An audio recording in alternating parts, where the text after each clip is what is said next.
नमस्ते दोस्तों, मेरा नाम है सुमन। प्लैनेट हिस्ट्री पर आप सब लोगों का एक बार फिर से स्वागत है। क्लास 12 चैप्टर 12 पार्ट 2 हम शुरू कर रहे हैं। कॉलोनियल सिटीज़ शुरू करने से पहले रिक्वेस्ट करूँगी, प्लीज़ लाइक शेयर और सब्सक्राइब ज़रूर कीजिएगा। तो फर्स्ट पार्ट में हम ये सारी स्लाइड्स को देख चुके हैं। सेकंड पार्ट हम करते हैं ट्रेंड्स ऑफ चेंज। अब चेंज के क्या क्या ट्रेंड थे। Smaller towns had little opportunity to grow economically. अब ये कलकत्ता, मुंबई और मद्रास के अलावा और भी काफ़ी सारे स्मॉल टाउन्स थे, छोटे छोटे, लेकिन उसमें अपॉर्चुनिटीज़ कम थी कि जो बड़े बिजनेसमैन थे उनके लिए अपॉर्चुनिटीज़ कहाँ मिलेंगी। कलकत्ता, मुंबई और मद्रास में, जहाँ का अड्डा अंग्रेज़ों ने बनाया था, नए शहर बना लिए थे, नई इकोनॉमिक सेंटर्स बन गए थे। तो ये बहुत ही जल्दी उभर रहे थे और बहुत ही जल्दी ऐसी भीड़ भड़के वाली बड़े बड़े शहर बन गए थे। और 1853 के बाद से रेलवे इंट्रोड्यूस हुआ तो और भी कई सारे शहरों का भाग्य इस रेलवे ने बदल दिया था, क्योंकि रूट जो था वो रेलवे के इंट्रोडक्शन के बाद से रूट बदल गया था। रूट कैसे बदला कि रेलवे की वजह से जल्दी इकोनॉमिक एक्टिविटीज़ में जो फास्ट हो सकती हैं, तो कोई बाय रोड और बाय क्या बोलते हैं, एयर तो नहीं, वाटर जाएगा, और वही चीज़ रेलवे से जल्दी हो सकती है, ट्रांजैक्शन आना जाना उन गुड्स का। तो ऑब्वियसली उस रेलवे के ट्रैक में जो बीच में शहर आ रहे हैं जहाँ से लिया और सामान उतारा जाएगा, उनकी इम्पोर्टेंस बढ़ जाएगी। और जो पहले वाले रूट पे थे, जो पहले ओल्ड रूट थे ट्रेड के, उन पर जो शहर थे वो धीरे धीरे फिर अपनी इम्पोर्टेंस खोते चले जाएंगे। इसलिए इकोनॉमिक एक्टिविटीज़ जो ट्रेडिशनल टाउन थे पहले, उनसे शिफ्ट हो गई नई रेलवे वाली जगहों पर। जो पहले वाले जो टाउन्स थे वो रूट पे, कौन से रूट पे थे, जो रिवर से रिलेटेड रूट है उन पे ज़्यादा थे, क्योंकि रिवर से, बाय रिवर वाटर से जो सामान का शिफ्टिंग होती है वो सस्ती पड़ती है। Every railway station become a collection depot for raw materials and distribution point for imported goods. Mirzapur जो गंगा के किनारे था पहले, वो अपना इम्पोर्टेंस खो गया, जहाँ से कॉटन गुड्स वगैरह उतारा चढ़ाया जाता था। ये क्योंकि नई जो रेलवे लिंक था वो डायरेक्ट बॉम्बे तक चली गई थी। नए रेलवे टाउन्स बने, जैसे जमालपुर, वोल्टेयर, बरेली, ये ट्रेडिंग सेंटर्स के रूप में उभर कर आने लग गए थे। बोहर बाज़ार इन फोर्ट एरिया बॉम्बे 1885, ये है बाज़ार नया। As Bombay grew even the fort area became congested. जैसे फोर्ट आया, मुंबई का फोर्ट बना, तो उसके आसपास का जो एरिया है वो इस तरीके से लोग आकर बसने लगे, तो ऐसा कंजेस्टेड बनता चला गया। Traders, shopkeepers and service groups flowed into the area.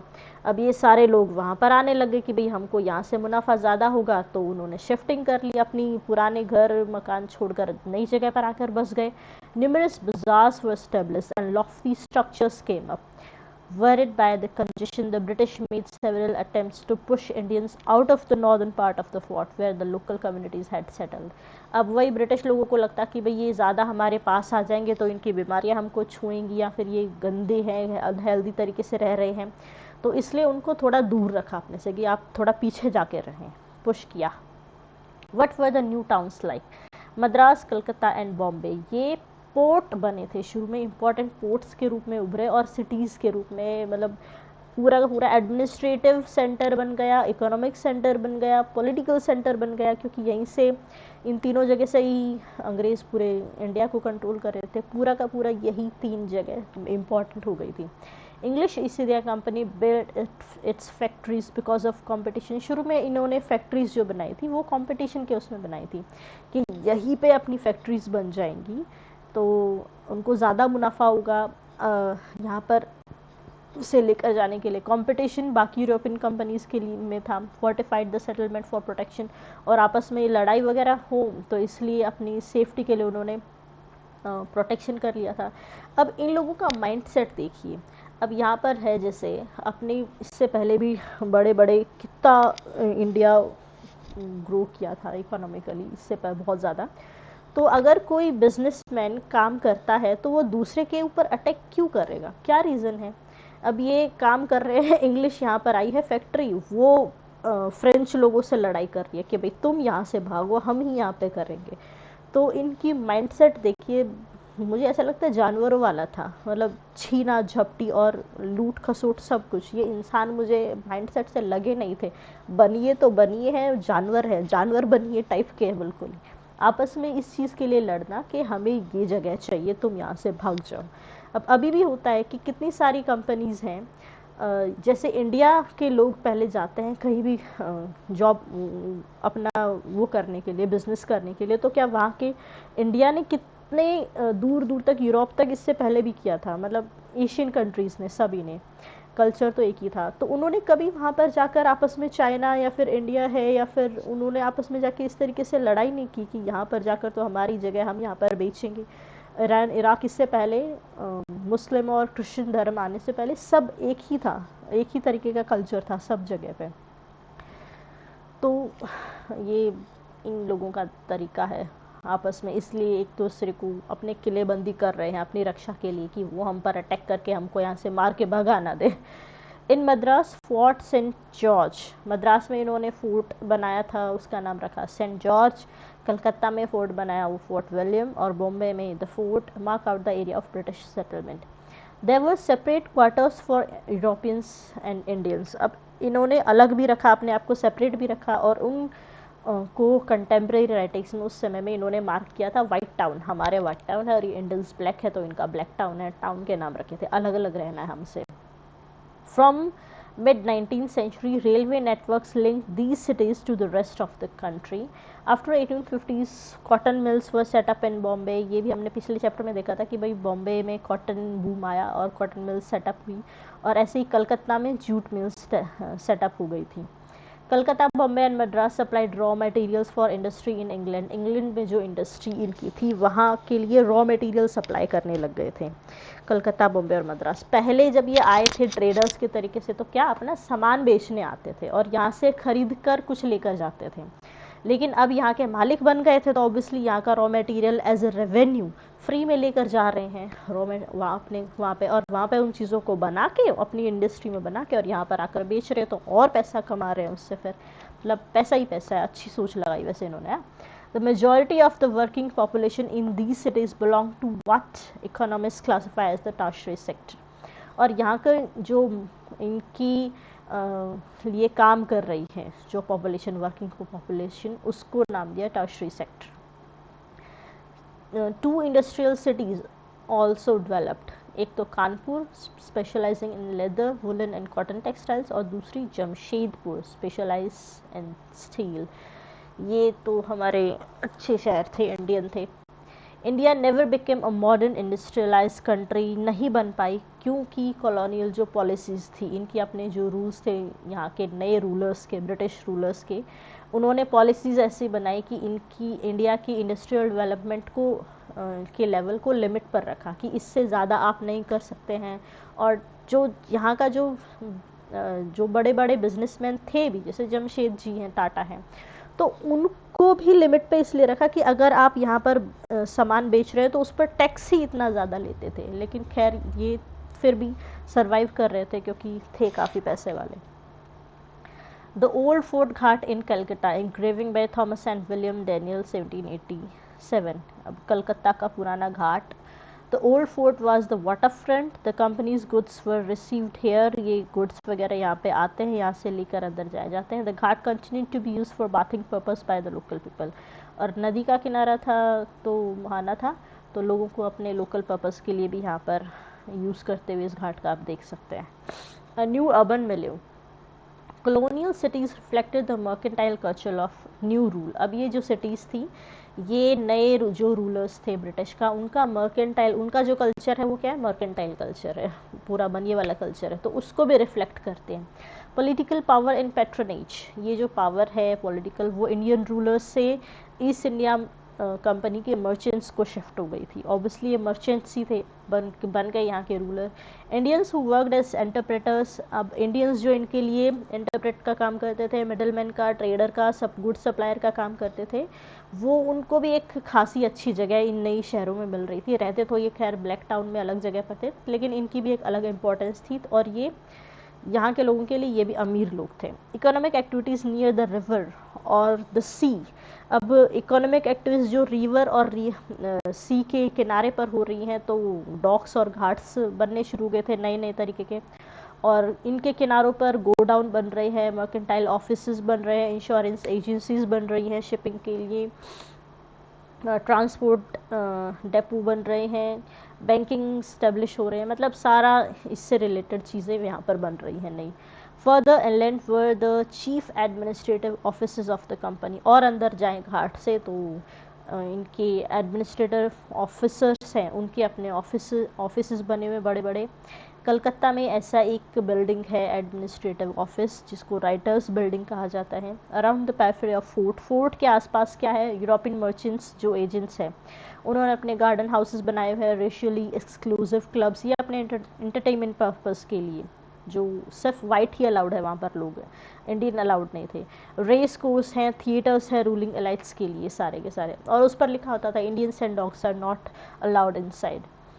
The rich Indian agents and middlemen built large traditional courtyard houses in the Black Town. अब जो rich Indian agents हैं, जो यहाँ की ट्रेडिंग एक्टिविटीज से रिलेटेड थे, वो भी अमीर हो गए थे थोड़ा उनसे, तो उन्होंने भी अपने ब्लैक टाउन में अलग से अपने बड़े बड़े हाउस बनाए हुए थे, और अपने इंग्लिश मास्टर्स को कभी कभी खुश करने के लिए, उनका सपोर्ट पाते रहने के लिए बड़ी बड़ी पार्टीज़ करते थे और उनमें उनको बुलाते थे।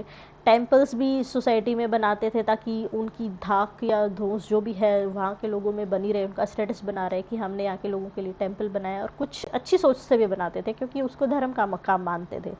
Labouring poor provided services as cooks, मतलब जो वो कमा रहे हैं उसको दान के लिए यूज़ करते थे, कि हमने दान के रूप में या फिर अपनी श्रद्धा के रूप में मंदिर का निर्माण करवाते हैं। The labouring poor provided services, दूसरा इन शहरों में आती थी अलग क्लास, वो है लेबरिंग पुअर, जो सर्विसेज प्रोवाइड करती थी इंग्लिश और इंडियन, इन लोगों के लिए, दोनों के लिए। कुक्स का, पालकी बियरर जो पालकी उठाते हैं, coachman, guard, porters, construction and dock workers, ये सब। After the revolt of 1857 British लोगों का एटीट्यूड इंडियन लोगों के लिए एक अलग हो गया था। उससे पहले तो फिर भी थोड़ा सोचता था, लेकिन बाद में एक फियर के तरीके से भी सोचने लगे थे कि क्या पता फिर से कहीं ये चुपचाप ऐसा गुपचुप तरीके से नया रिवोल्ट बना ले अपना और रेबल कर दे हमारे खिलाफ। इसलिए वाइट पीपल अलग से, और उनको लगा कि हमको और सिक्योर जगह पर रहना चाहिए, क्योंकि इस दौरान औरतों को, मतलब जो भी अंग्रेज़ मिल रहे थे उनको भी इन्होंने टारगेट किया था लोगों ने, विद्रोहियों ने। तो उनको लगा कि अब हमको सिक्योर और पूरा अलग जगह पर रहना पड़ेगा इन लोगों से दूर, और इस तरीके से सिविल लाइंस बनी, जो उनका अर्बन स्पेसेस अलग से है वाइट लोगों के लिए। For the British black areas came to symbolise disease, और ब्रिटिश लोगों के लिए जो ब्लैक एरिया है, ब्लैक टाउन है, ये सिंबल का भी, डिसीज़ का भी सिंबल होता था कि गंदगी है, नए नए शहर बसे हैं। शुरू में तो उन्होंने आते ही, तो नए शहर बने थे तो ब्रिटिश ने आते ही तो वहाँ पर प्लानिंग नहीं करी थी, टाउन प्लानिंग, उनको लगा, जब उनको ज़रूरत महसूस थी तब उन्होंने इसकी शुरुआत की थी। तो 1860 से measuring regarding sanitation were implemented, underground pipe water supply, sewerage, drainage system, ये सारी चीज़ें फिर बाद में अंग्रेज़ों को अपनी हक सोच के हिसाब से डालनी पड़ी अपने फ़ायदे के लिए। Ionic was the one of the three orders of ancient Greek architecture, the other two being Doric and Corinthian.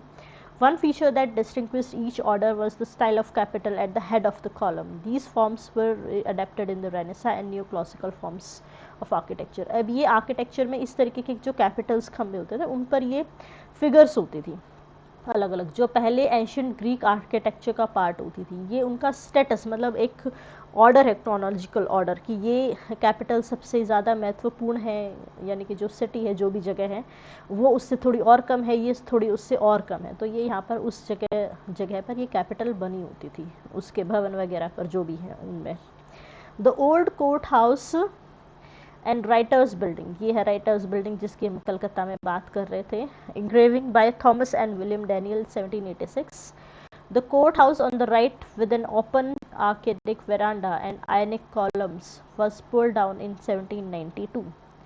अच्छा, 1792 में पुल डाउन कर दिया। Next it is the writers building where the East India Company servants in India known as writers stayed on arrival in the country, ये वाला। Later this building became a government office, बाद में ये government office बन गई थी। और आप, उस ये पालकी उठा रहे हैं और इधर ये घोड़ा गाड़ी है, नए तरीके के वाहन बनने शुरू, इस तरीके के वाहन बनने शुरू हो गए थे, नए ट्रांसपोर्ट ये, और लोगों का आप जीवन नॉर्मल कैसे देख रहे हैं, ऐसा भीड़ भड़ाका, और नई सिटीज़ इस तरीके की बन गई थी लोगों के लिए। New buildings at Chowringhee, engraving by Thomas and William Daniell, ज़्यादातर ये थॉमस और डैनियल की है, 1787। Along the eastern side of the maidan, private houses of British begin coming up in the late 18th century.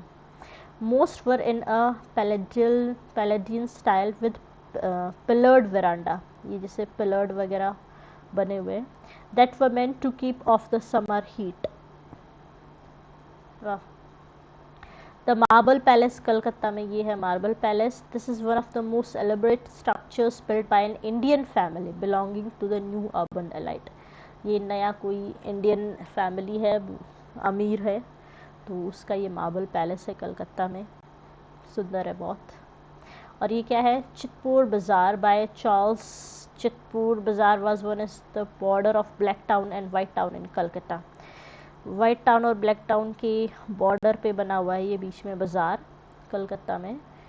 कहा गया, notice the different types of houses here, the brick building of the wealthy landlord and the thatched huts of the poor.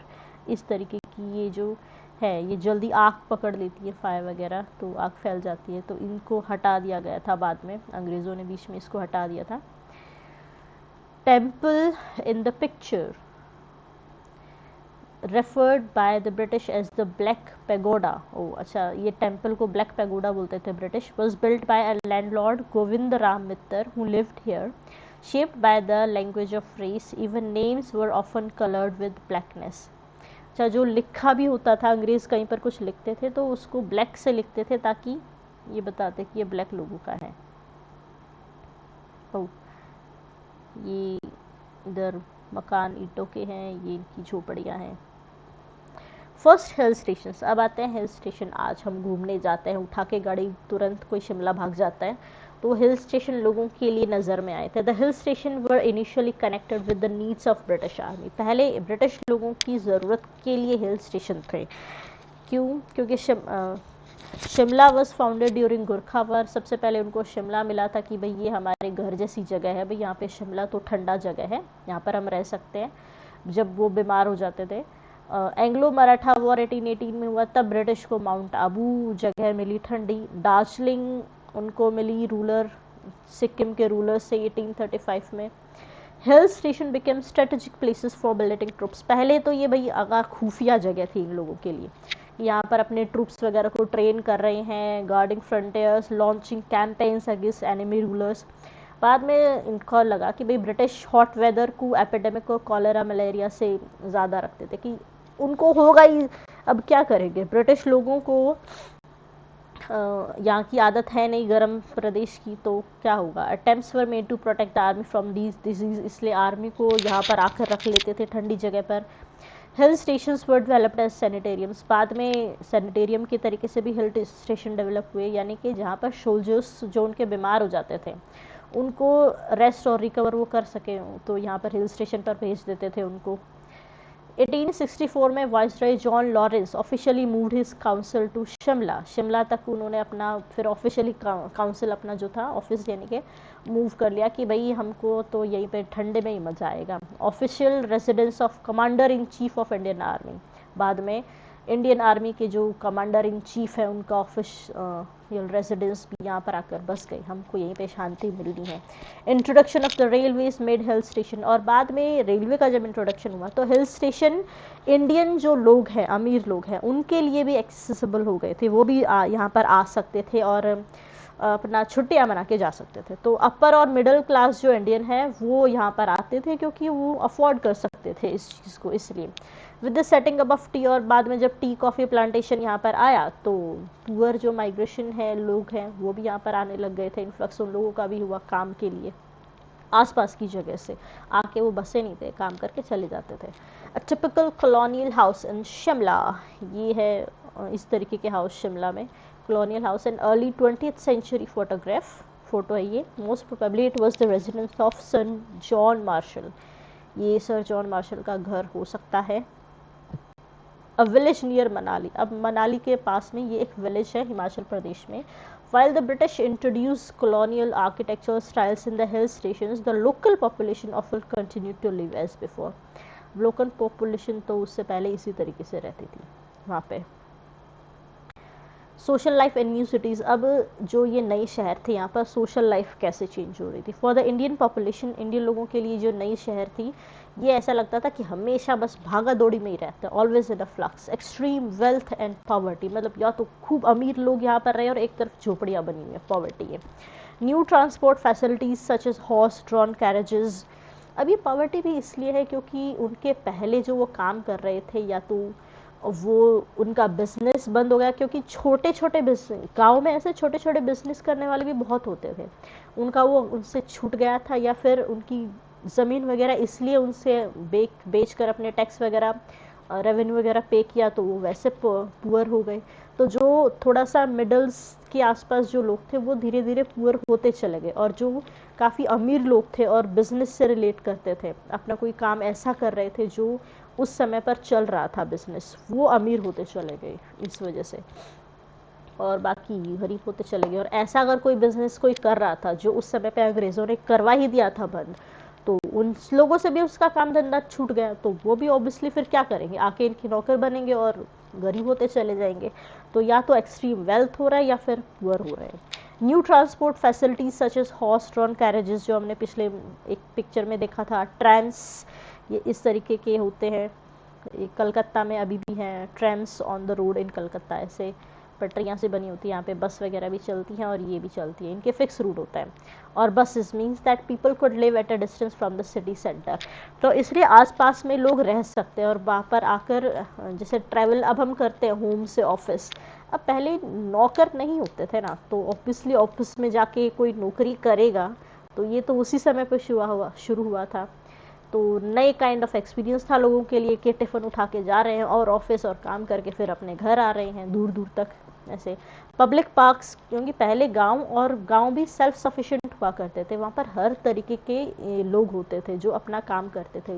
गांव के लोगों को शहर जाने की ज़रूरत नहीं होती, शहर के लोग तो फिर भी गांव में आते थे अब अपना सामान बेचने या कुछ करने, लेकिन गांव के लोगों को बहुत ज़्यादा ज़रूरत नहीं होती थी। वहीं पर हर एक तरीके का छोटा छोटा कोई ना कोई काम करता ही रहता था, जो ज़रूरत होती, भाई इस गाँव में अगर बर्तनों की ज़रूरत है तो कोई बर्तन बना रहा है, कोई लोहे का काम कर रहा है, सब कर रहे हैं। तो किसी को कहीं ऑफिस जाने की ज़रूरत नहीं है, सब अपने अपने मालिक हैं सब, ज़्यादातर ऐसा ही था सोसाइटी पहले की। Public park, theatre, cinema halls, ये नई तरीके की चीज़ें बननी शुरू हो गई जो अंग्रेज़ों ने अपनी एंटरटेनमेंट पर्पस के लिए बनाई थी। Providing exciting new forms of entertainment and social interactions. अब उन लोगों को एंटरटेनमेंट की ज़रूरत है क्योंकि उनके पास तो फेस्टिवल्स ही नहीं है। यहाँ के लोगों के पास हर महीने कोई ना कोई फेस्टिवल, त्यौहार और मेले लगना और ये लगने आती रहती थी। यहाँ के लोगों को अलग से, और सब क्या होता था, एक साथ होता था, इंडिविजुअल कुछ नहीं था। इसलिए यहाँ की सोसाइटी भी धीरे धीरे इंडिविजुअलिज्म की तरफ जाने लगे, ब्रिटिश लोगों की तरह। अदरवाइज़ पहले लोग जो भी करते थे कलेक्टिव वे में करते, पूरा गांव एक साथ सेलिब्रेट करता था, कोई फैमिली सेलिब्रेट नहीं कर रही है, पूरा गांव एक साथ किसी चीज़ को सेलिब्रेट करता था, सभी चीज़ों को। तो वो सोसाइटी भी जो बदली इन सिटीज़ में, वो भी ऐसे ही बदली थी। और शहरों में फिर ये इस तरीके से और ज़्यादा हो गए। पब्लिक पार्क में लोग अपनी फैमिली के साथ जा रहे हैं, अलग से बस जाके घूम के आ रहे हैं, थिएटर में जा रहे हैं, सिनेमा हॉल में जा रहे हैं, सब क्योंकि इंडिविजुअल लाइफ होती चली गई थी। New forms of entertainment and social interaction शुरू हो गया था, मतलब अंग्रेज़ों वाली लाइफ होती चली गई, और इसको इंडियन लोग भी अपने स्टेटस दिखाने के लिए कि हम भी अब मॉडर्न बन गए हैं, और ऐसा दिखाने के लिए होते चले गए। और यही इंडिविजुअलिज्म आज लोगों के डिप्रेशन का कारण है। Within the cities new social groups were formed, cities में नए सोशल ग्रुप बनने लग गए थे। There was an increasing demand for clerk, teacher. अब इन्होंने नया एजुकेशन सिस्टम सब अपना नया यहाँ पर डाल दिया। नई सिटी बनी है तो वहाँ पर काम धंधे भी सब नए होंगे, नए नए लोग, ये सारे अंग्रेज़ों के अंदर नौकरी करने वाले लोग हैं, क्लर्क है, टीचर है, लॉयर है, डॉक्टर है, इंजीनियर है, अकाउंटेंट्स है। अब पूरी के पूरा उन्होंने अपना साम्राज्य बनाया है, तो उसके नीचे काम करने वाले लोग भी चाहिए। तो ये नई लोग आने लग गए थे जो पढ़े लिखे, इसीलिए लोगों को क्या लगता कि अब तो नौकरी करनी पड़ेगी तो ही घर में पैसा आएगा, और उसके लिए क्या, अंग्रेज़ों की दी हुई अब पढ़ाई करनी पड़ेगी। As a result the middle class increase, और ऐसे करके ये नौकर जो मिडिल क्लास जिसको हम रियली नौकर बोल सकते हैं, ये इंक्रीज होती चली गई, अंग्रेज़ों के नौकर। The new public sphere of debate and discussion emerged, और जैसा कि अंग्रेज़ी शिक्षा में सिखाया जाता था कि भाई इंडियन जो सोशल है, नॉर्म्स है, यहाँ के भगवान है, ये सब बेकार है, और ऐसे करके अपने ग्रंथों को छोड़कर लोगों ने अपने वेद पुराणों को छोड़कर उनको कहा कि इनको किनारे करो, ये एजुकेशन का पार्ट नहीं है, आपको वो पढ़ना है जो हम आपको जोनी जोनी यस पापा सिखा रहे हैं, वो पढ़ना है आपको। और सोशल कस्टम्स को उसमें क्वेश्चन किया गया, जबकि उससे ज़्यादा जो जिसको अंग्रेज बोलते हैं कि आप लोग क्या वर्ड दिमाग में नहीं आ रहा, क्या बोलते हैं कि आप लोग बहुत ज़्यादा अंधविश्वासी हो, सबसे ज़्यादा अंधविश्वासी अंग्रेज़ हैं, आज भी हैं। Social customs, norms and practices came to be question, और जिनका एक साइंटिफिक रीज़न है अपनी कस्टम्स का, अपनी चीज़ों का, उसको लोग बिना सोचे समझे क्वेश्चन करने लग गए, क्योंकि उन रीज़न को भूलते चले गए। नहीं पढ़ेंगे वेद पुराण तो भूलेंगे ही reason. Cities offered new opportunities for women, अब वुमेन जो थी उनको भी नई नई अपॉर्चुनिटीज़ आनी शुरू हो गई। मिडिल क्लास वुमेन थी, वो अपने आप को बुक्स, जर्नल और ऑटोबायोग्राफीज वगैरह लिख के एक्सप्रेस करने लगी। Another new class within the cities was the labouring poor और द वर्किंग क्लास, एक नई क्लास आनी शुरू हुई, लेबरिंग पुअर और वर्किंग क्लास, वो भी to minimise cost of living in the city में अपनी कॉस्ट ऑफ लिविंग मिनिमाइज करने के लिए, भाई हमारा खर्चा कम हो और हम घर के लिए सेविंग ज़्यादा बचा पाएँ अपने घर फैमिली के लिए, इसके लिए जो आदमी थे वो गांव से, अपने गांव में ही अपने परिवार को छोड़कर शहर में आके रहने लगे थे अकेले, भाई जैसे भी जो अब भी होता है। They were enthusiastic participants in religious festivals, और तमाशा वगैरह स्वांगवेस में पार्टिसिपेट करके भी थोड़ा बहुत कमा लेते थे यही लोग। ये एक पेंटिंग है, late 19th century Kalighat painting. Male anxiety about female power was often express through the figure of the woman as a charmer who transform men into sheep. As women began to be educated and moved out of the seclusion of their homes, such images of women began to proliferate in popular prints. लोगों की ये सोच थी कि अगर औरत पढ़ लिख कर एजुकेट बन जाएंगी और बाहर के कामों में ज़्यादा हिस्सा लेने लगेंगी, तो वो इतनी ज़्यादा चालू हो जाएंगी कि आदमी को ही अपना भेड़ की तरह नचाने लग जाएंगी, अपने इशारों पर नचाने लग जाएंगी, इसलिए औरतों को जब घर के अंदर ही रहना चाहिए। जबकि एशियन टाइम्स में ऐसी सोच नहीं थी, ये मेडिवल टाइम के बाद से ही जब औरतों को घर के अंदर, क्योंकि युद्ध और बहुत ज़्यादा होने लग गया था उस समय पे, इसलिए औरतों को भी उठाकर ले जाते थे, दूसरे धर्म की औरतें उसको उठाकर ले जाएंगे, अपनी सेक्स स्लेव बना लेंगे, तो उस वजह से औरतों का धीरे धीरे एक नया ट्रेडिशन बन गया कि औरतों को घर के अंदर ही रहना चाहिए, उनको घर से बाहर नहीं निकलना चाहिए उनकी सेफ्टी के लिए। और फिर ये प्रथा ही बन गई कि बस अब तो औरतों को घर का काम ही करना है, अंदर ही रहना है। और जैसे जैसे फिर अपनी जो ग्रंथ है वो हाथ से छूटे, तो उसका रीज़न भी भूल गए और यही चीज़ बस आंख बंद करके फॉलो करने लगे कि बस औरत का काम ये है और आदमी का काम ये है, फिक्स हो गया। और फिर जब लोगों को लगा कि भाई औरत को तो घर से बाहर नहीं निकलना चाहिए पढ़ लिख के, फिर उनके दिमाग में ये आने लगा कि अभी भी हंसी मजाक में कहते हैं कई बार कि भाई पढ़ी लिखी लाओगे तो ऐसा ही होगा। पुराने सोच के लोग अभी भी ऐसे ही बोलते हैं। अमर कथा, मेरी कहानी। विनोदिनी दासी बंगाली रंगमंच में 19वीं सदी के आखिर और 20वीं सदी के शुरुआती दशकों की जानी मानी हस्ती थी। उन्होंने नाटककार और निर्देशक गिरीश चंद्र घोष के साथ काफ़ी काम किया। स्टार थिएटर कलकत्ता की स्थापना के पीछे 1883 में हुई थी कलकत्ता की स्टार थिएटर की स्थापना के पीछे उनका मुख्य हाथ था। यह थिएटर बाद में कई प्रसिद्ध नाटकों के लिए जाना गया। 1910 से 1913 के बीच उन्होंने अमर कथा के नाम से किस्तों में अपनी आत्मकथा लिखी। वह एक ज़बरदस्त व्यक्तित्व वाली महिला थी। उन्होंने समाज में औरतों की समस्याओं पर केंद्रित कई भूमिकाएं निभाई। यह अभिनेत्री, संस्था, निर्माता और लेखिका कई भूमिकाएं एक साथ निभाती थी, लेकिन उस समय के पितृसत्तात्मक समाज ने सार्वजनिक दायरे में उनकी उपस्थिति को कभी पसंद नहीं किया। मछुआरों की नज़र से, यह 20वीं सदी की शुरुआत में जलेपाड़ा मछुआरों के क्वार्टर, जिनको बोला जाता है जलेपाड़ा, कलकत्ता के लोगों में प्रचलित एक स्वांग का हिस्सा है। दिल में एक भावना से कलकत्ता में आया, कैसन कैसन मजा हम हिये देखने पाया। अरे समाज ब्रह्म समाज गिरजा मस्जिद एक लोटा में मिलता, दूध पानी सब चीज छोटा बड़ा आदमी सब बाहर करके आता। झपट मार के बोलता है अंग्रेजी में बात, with anticipation in my heart I came to Calcutta वगैरह जो अभी हिंदी इंग्लिश में है। वो ऐसा जो समाज को उस शहरी जो वातावरण है उसको ये मछुआरे देख रहे हैं, कैसे लोग बोल रहे हैं। तो ये था सेकंड पार्ट, यहाँ पर ख़त्म हो जाता है। थर्ड पार्ट में हम इस चैप्टर को ख़त्म कर देंगे। तो इसमें अगर आप कोई एक्स्ट्रा एक्सप्लेनेशन चाहते हैं तो आप मुझे कमेंट में कर सकते हैं। बाकी ये चैप्टर जैसे मैंने बताया था हटा दिया गया है नई सिलेबस से। तो कैसा लगा मेरा एक्सप्लेनेशन वो मुझे ज़रूर बताइएगा कमेंट में। लाइक शेयर और सब्सक्राइब ज़रूर कीजिए, खाली वीडियोस देख के ना जाएं। और नेक्स्ट पार्ट में हम मिलते हैं। आज के लिए इतना ही, टाटा बाय बाय।